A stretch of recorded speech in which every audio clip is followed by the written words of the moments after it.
രാവിലെ 7 മണിയായപ്പോൾ തന്നെ നമ്മുടെ നാടായ കോട്ടയത്തെ ഒരു മനോഹരമായ കാഴ്ച കാണാൻ പോവുകയാണ്. മലരിക്കൽ ആമ്പൽപ്പാടം കാണാനാണ് ഇന്നത്തെ യാത്ര. കോട്ടയത്ത് നിന്നും ഏതാണ്ട് 4 കിലോമീറ്റർ കുമരകം റോഡിൽ വന്നാൽ ഇല്ലിക്കൽ ജംഗ്ഷനെത്തും. അവിടെ നിന്നും ഇടത്തേക്ക് തിരിഞ്ഞ് മുന്നോട്ട് പോയാൽ ഈ കാണുന്ന കാഞ്ഞിരം പാലം കയറി ഇറങ്ങുമ്പോൾ തന്നെ നമ്മൾ മലരിക്കലേക്ക് എത്തുകയായി.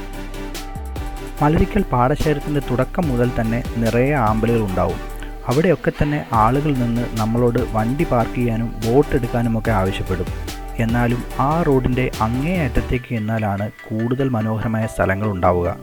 അതുകൊണ്ട് ഞാൻ അതാണ് റെക്കമെൻഡ് ചെയ്യുന്നതും. ഞങ്ങൾ പോയത് ഒരു സെക്കൻഡ് സാറ്റർഡേ ആണ്. അതുകൊണ്ട് തന്നെ നല്ല തിരക്കുമുണ്ടായിരുന്നു. KSRTC ദൂര സ്ഥലങ്ങളിൽ നിന്നും ഇങ്ങോട്ടേക്ക് ഇപ്പോൾ ബഡ്ജറ്റ് ടൂറിസം പ്രൊമോട്ട് ചെയ്യുന്നതിൻ്റെ ഭാഗമായി സ്പെഷ്യൽ സർവീസുകൾ നടത്തുന്നുണ്ട്. അവയിൽ ചിലതൊക്കെയാണ് ഇവിടെ നിർത്തിയിട്ടിരിക്കുന്നത്. ഇവിടെ കാർ പാർക്കിംഗ് സൗകര്യങ്ങളൊക്കെ വളരെ പരിമിതമാണ്.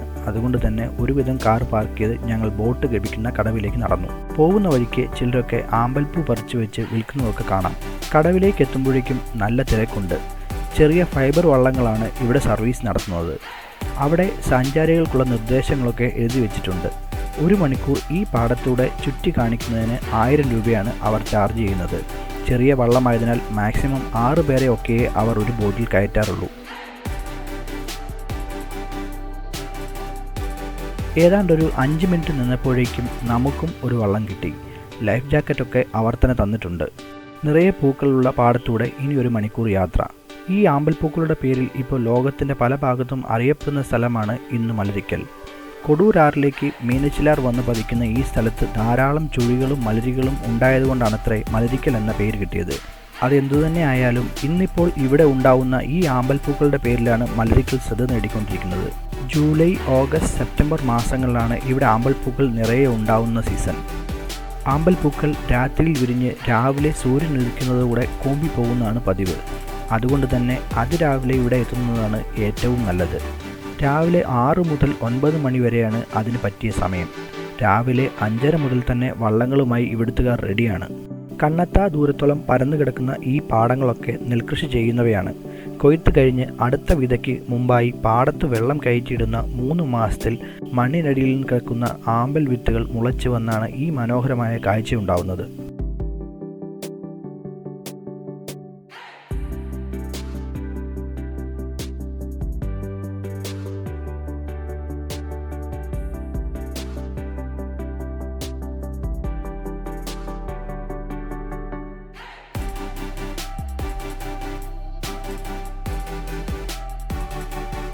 ഈ വർഷവും നിറയെ പൂക്കൾ ഉണ്ടായിട്ടുണ്ട്. ധാരാളം ആളുകൾ അത് കാണാനായി ഇങ്ങോട്ട് ഒഴുകിയെത്തുന്നുമുണ്ട്. ഞാൻ മുമ്പ് പറഞ്ഞതുപോലെ KSRTC പോലും ഇവിടേക്ക് സ്പെഷ്യൽ ടൂർ പാക്കേജസ് ഓഫർ ചെയ്യുന്നുണ്ടിപ്പോൾ. മഴയുള്ള സമയമായതുകൊണ്ട് തന്നെ അതിരാവിലെ എത്തിയാൽ വളരെ നല്ല ഫോട്ടോസ് കിട്ടാൻ സാധ്യത ഏറെയാണ്.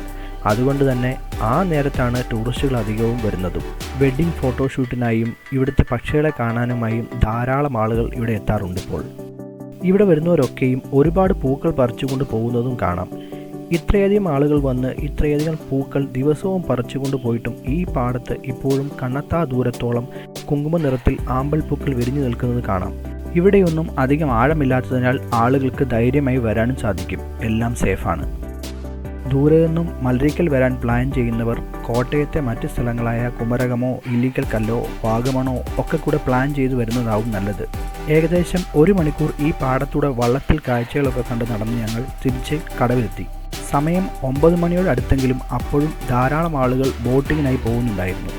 നമ്മുടെ നാട്ടിലെ ഒരു സ്ഥലം ഇന്ന് ലോക ശ്രദ്ധ നേടിയിരിക്കുന്നത് ഒരു അഭിമാനമാണല്ലോ. ഇതുവരെ വന്നിട്ടില്ലാത്തവർ ഒരിക്കലെങ്കിലും ഈ ആമ്പൽ വസന്തം ഒന്ന് വന്ന് കാണണം.